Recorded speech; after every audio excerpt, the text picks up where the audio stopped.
Kita tuh sering banget ya kalau lihat saham, tergoda sama nama besarnya atau asetnya yang kelihatan wow gitu. Tapi investor yang cerdas itu tahu kalau kita harus lihat lebih dalam. Hari ini kita bakal melakukan persis hal itu. Kita akan bedah bareng-bareng Bakria Land Development atau ELT, dan saya bakal tunjukin ke Anda apa sih yang sebetulnya perlu diperhatikan dari laporan keuangan mereka. Yuk kita mulai. Oke, bahkan sebelum kita buka laporan keuangannya, bursa itu udah ngasih kita petunjuk pertama. ELTAYT ada di papan pemantauan khusus. Buat seorang investor, ini bukan sekedar catatan kecil ya. Ini tuh kayak lampu merah yang nyala terang banget, ngasih tahu kita buat hati-hati nih.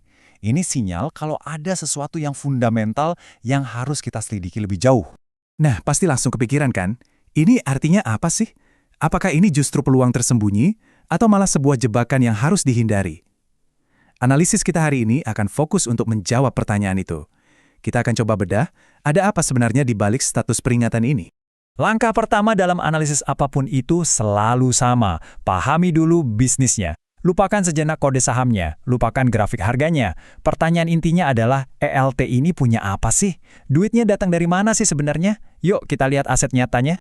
Nah, di sini kita mulai dapat gambaran pertamanya. Jadi LTA ini ternyata bukan satu perusahaan doang, tapi sebuah induk usaha yang punya banyak anak. Lihat aja nih 5 terbesarnya. Ada yang di konstruksi raksasa, ada taman rekreasi, sampai pariwisata. Kelihatannya sih di atas kertas, portofolionya masif dan terdiversifikasi banget ya. Ini kita bicara soal aset bernilai triliunan rupiah. Jadi, kalau kita ngomongin aset triliunan rupiah di neraca keuangan, ya inilah wujud fisiknya. Proyek-proyek real estate, perumahan, pengembangan properti komersial, ini dia inti dari bisnis mereka. Dan bukan cuma itu loh, ini juga bagian penting dari portofolio mereka. Selain properti, mereka juga kuat di sektor pariwisata dan perhotelan. Ini nunjukin diversifikasi aset yang mereka punya, yang ya sekilas kelihatan sangat menarik. Oke, asetnya emang kelihatan megah, keren. Tapi aset megah kan nggak bisa buat bayar tagihan, ya kan? Pertanyaan selanjutnya yang paling krusial adalah, dari semua ini, perusahaan menghasilkan uang nggak?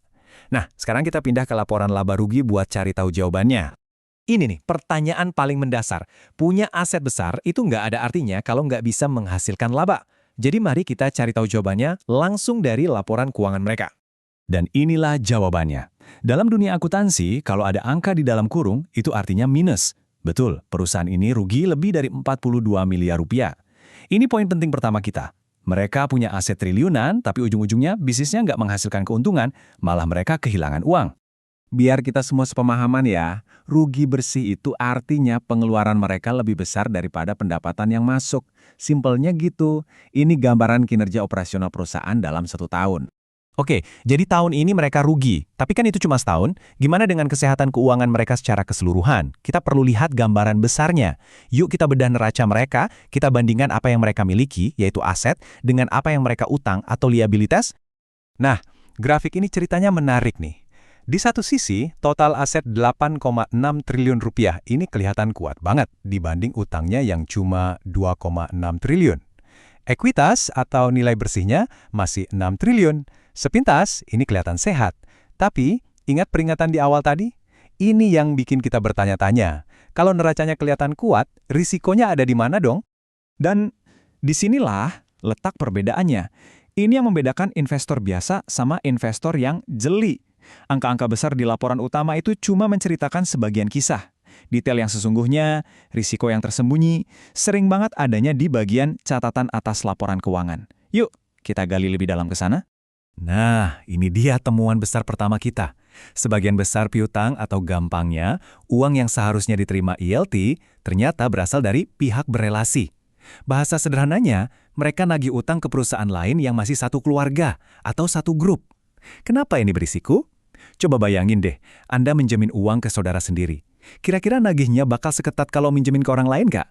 Nah, ini bisa jadi potensi masalah arus kas. Dan lihat deh, ini daftar saudara yang berutang pada LNT. Isinya grup Bakri semua. Ini bukan lagi soal angka abstrak, tapi pertanyaan yang sangat nyata. Apakah LNT bisa beneran menagih uang ini saat mereka butuh?